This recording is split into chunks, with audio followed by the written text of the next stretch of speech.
लिंग पुराण में 7 गलतियां बताई है कंगाल होने की। ये गलती अगर आपने भी करी है तो जिंदगी में कितना भी पुण्य करोगे उसका फल नहीं है। आज की कथा को लिखकर रखना, शायद तुम्हारी जिंदगी सवर जाए।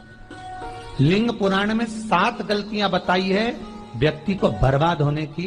पहली गलती है, उसमें से अगर आप स्वीकार कर रहे हैं ये गलती तो समझ लो कि गलती आपने करी है। गंगा जल तो बुलवाया टैंकर भरकर, 21,000 बेलपत्र भी समर्पित कर रहे हो। आप मंदिर के अंदर बैठ गए, दर्शन करने वाला आता रहा, किसी को अंदर प्रवेश नहीं दिया। आप गंगा जल चढ़ाते रहे, आप बेलपत्र चढ़ाते रहे, आप स्वयं पूजन करते रहे, और दूसरा व्यक्ति ना जाने किस भाव से, किस रूप में आकर भगवान की सेवा करना चाहता था। पंडित जी ने आपके चक्कर में उसको जल नहीं चढ़ाने दिया, पंडित जी ने आपके चक्कर में उसको बेलपत्र नहीं चढ़ाने दिया। पहली गलती ये हो गई कि भगवान के भक्त को भगवान से दूर कर दिया गया। अब उठा लो श्रीमद् भागवत कथा। 2 देवताओं ने गलती करी थी। एक ब्रह्मा जी ने गलती करी थी कि गाय बछड़ों का हरण कर लिया था। 1 वर्ष होने में 1 दिन था तब ब्रह्मा जी ने गाय बछड़े वापस दिए थे। दूसरी गलती इंद्र ने करी थी, जल वृष्टि करी तब भगवान कृष्ण को गोवर्धन पर्वत उठाना पड़ा। दोनों देवताओं ने गलती करी पर भगवान कृष्ण ने इंद्र को क्षमा कर दिया पर ब्रह्मा को क्षमा नहीं करा। क्यों नहीं करा? क्योंकि इंद्र को क्षमा इसलिए करा क्योंकि इंद्र ने जब जलवृष्टि करी तो सारे ब्रजवासियों को भगवान के चरणों में लाकर छोड़ दिया। सारे ब्रजवासी गोवर्धन पर्वत के नीचे आकर बैठ गए, भगवान के चरणों में आ गए। और ब्रह्मा ने जो गलती करी वो ऐसी गलती करी कि भगवान से गाय और बछड़ों को दूर कर दिया। जो भगवान से भगत को दूर कर दे उसको शंकर कभी क्षमा नहीं कर सकता। इसलिए बर्बादी का पहला कारण आप भक्त और भगवान में दूरी बना ली। दूसरा कारण, भगवान की जब पूजन कर रहे हो, 21,000 बेलपत्र चढ़ा रहे हो, गंगा का जल चढ़ा रहे हो, चंदन चढ़ा रहे हो, अबीर चढ़ा रहे हो, गुलाल चढ़ा रहे हो, तो तुम्हारे भीतर ये अहंकार, जब तुम पूजन करके उठो तो उठते समय तुम्हारे भीतर अभिमान नहीं होना चाहिए कि मैंने जो अनुष्ठान करा उसके बराबर कोई नहीं कर सकता। तीसरा कारण कहा कि भगवान की सेवा तो आप कर रहे हो, भगवान की चाकरी में तो आप लगे हो, भगवान की आराधना भी कर रहे हो, दिया भी लगा रहे हो, धूप बत्ती भी लगा रहे हो, स्नान भी करा रहे हो, पंचामृत स्नान भी करा रहे हो, सारी पूजन अर्चना सब तुम कर रहे हो। पर हो सकता है इस पूजन अर्चना में आप केवल 3 घंटा पूजन करते हो और बाकी के समय किसी न किसी की जीवात्मा को दुख पहुंचा रहे हो। एक कथा में एक बात कही थी कि भले मंदिर में दिया मत लगाओ, भले मंदिर में जाकर धूप बत्ती मत जलाओ, भले मंदिर में जाकर भोग मत लगाओ, भले मंदिर में जाकर जल मत चढ़ाओ, कुछ मत करो, भले भगवान को नए कपड़े मत पहनाओ, भले तुम्हारी मर्जी पड़े भगवान को भोग मत लगाओ, पर शास्त्र कहता है कुछ मत करो, पर एक काम जरूर करना कि किसी के चेहरे पर प्रसन्नता ला देना तो मंदिर में दिया जलाने के बराबर होगा। किसी के चेहरे पर चमक ला देना, प्रसन्नता ला देना तो अगरबत्ती लगाने के बराबर होगा। किसी गरीबड़े के, किसी दुखी के चेहरे पर अगर तुमने प्रसन्नता ला दी तो वो भगवान को कपड़े पहनाने के बराबर होगा। मालूम पड़े तुम मंदिर में पूरी सब्जी बांटो, मंदिर में भोजन कराओ, मंदिर में सारा पकवान चढ़ाओ, और कोई तुम्हारे कारण अगर दुखी है तो तुम्हें वो सुख का भान नहीं हो सकता। तीसरा कारण है हमारा, वो सुख नहीं मिल सकता। चौथा कारण है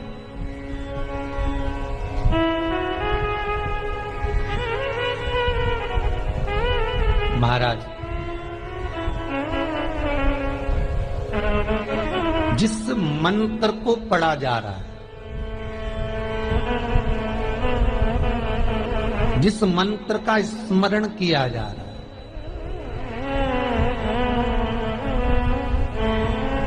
जिस भगवान की माला को हम जप रहे हैं, हम पाठ कर रहे हैं, उसमें त्रुटि। उठा लीजिए दुर्गा सप्तशती। दुर्गा सप्तशती का हिंदी अनुवाद में एक थोड़ा सा दृष्टांत दिया है, आपको मालूम होगा।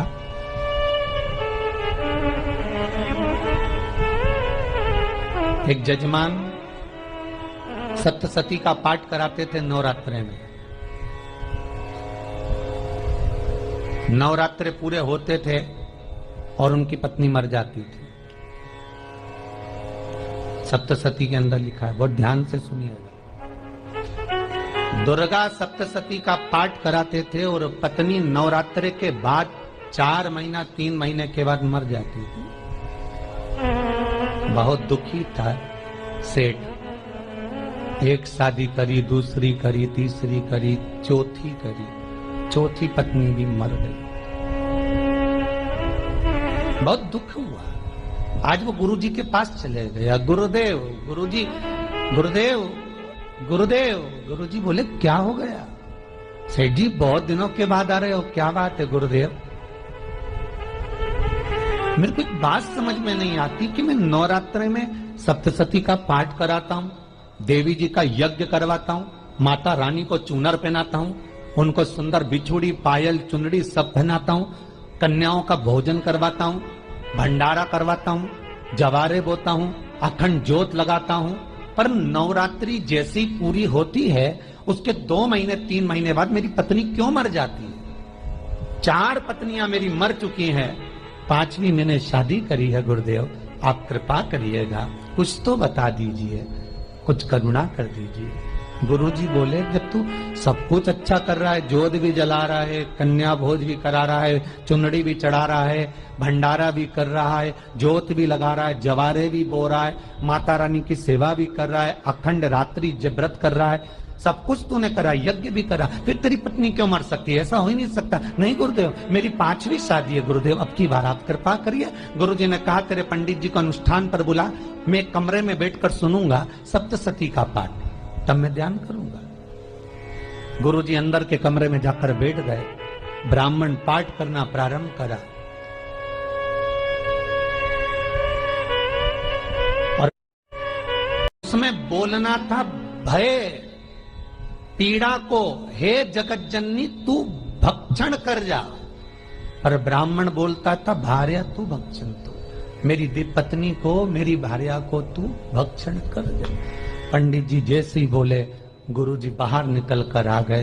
पंडित जी को रोका, रुकिए गुरुदेव, आप हर साल अनुष्ठान कर रहे हो जजमान के यहाँ और बोल देते हो भार्या तू भक्षण, तू हे देवी तू मेरी पत्नी को खा जा, तो माँ हर बार उस पत्नी को निगल जाती है। निवेदन है, शब्द सुधार लीजिए, शब्द ठीक है। चौथा कारण है कि आप जो पाठ कर रहे हो, आप जो पूजन कर रहे हो, आप जो अनुष्ठान कर रहे हो, उसमें कुछ ना कुछ गलती जरूर हो रही है। ये चौथा कारण है।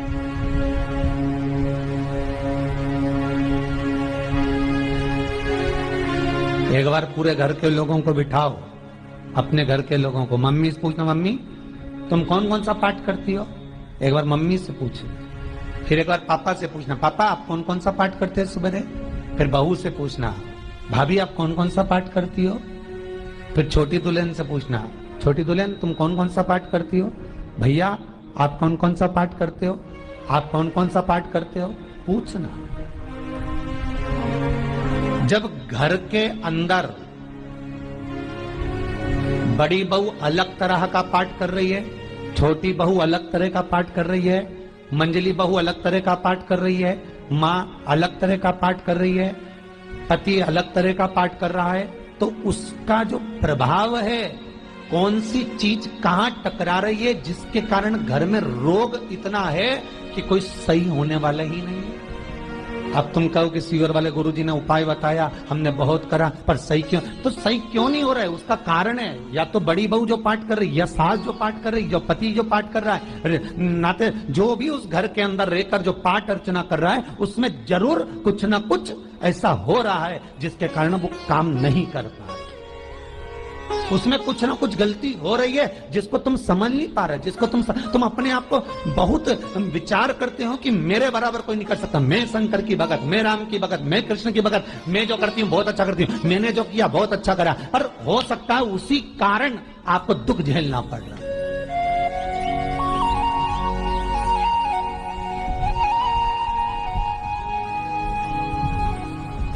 उसी के कारण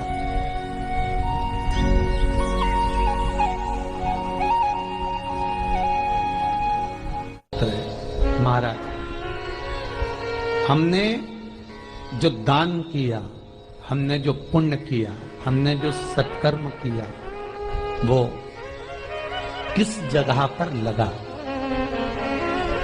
पांचवा सूत्र,